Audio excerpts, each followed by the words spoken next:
na geografia a gente fala que a gente vive um momento, um período que é chamado, né, se a gente for classificar nas eras geológicas, as eras geológicas são grandes eras que são classificadas de acordo com um contexto, né?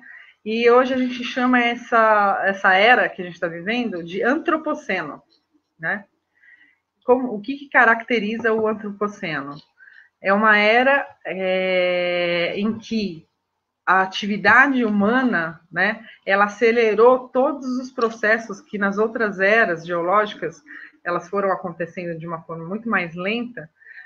Então, o ser humano nessa era, ele, com as atividades dele, ele tem acelerado os processos, né? Então, a atividade tem não só acelerado, mas como destruído em massa, né, o ambiente. E o que acontece, né? Então, esse período a gente para reflexão, né? A gente para refletir o que está acontecendo, o que a gente está fazendo com o planeta, ou a gente não tem futuro, né?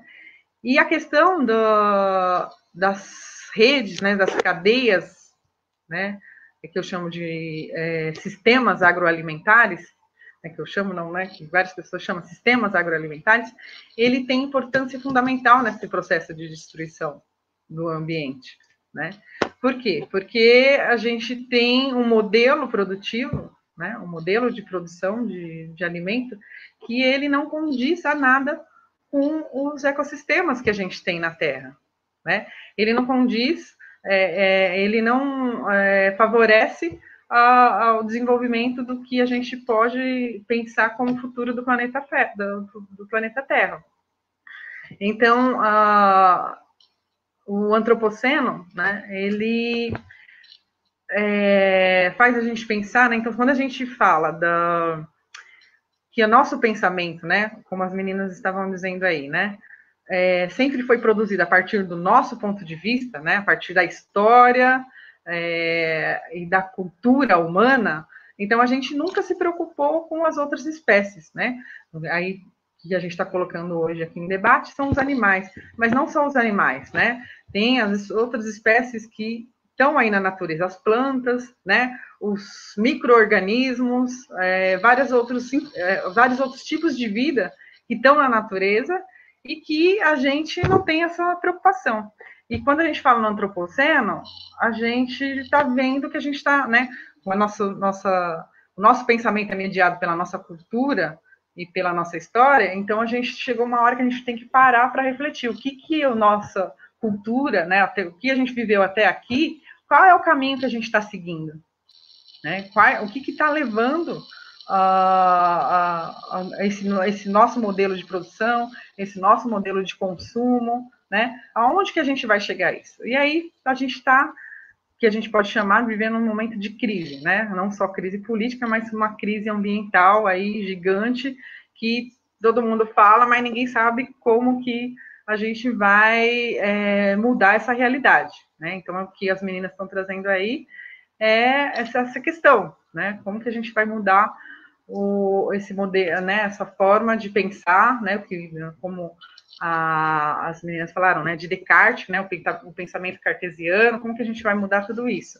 Então, primeiro, a gente tem que se perceber que até hoje, né, por a gente se colocar, né, o humanocentrismo, costumo dizer, né, a gente se colocar no centro do universo, a gente se preocupou tanto com a gente, né, que acabamos, nessa história de se preocupar tanto com a gente, chegamos no momento que a gente está colocando até a nossa vida, né, em questão, nosso futuro em questão.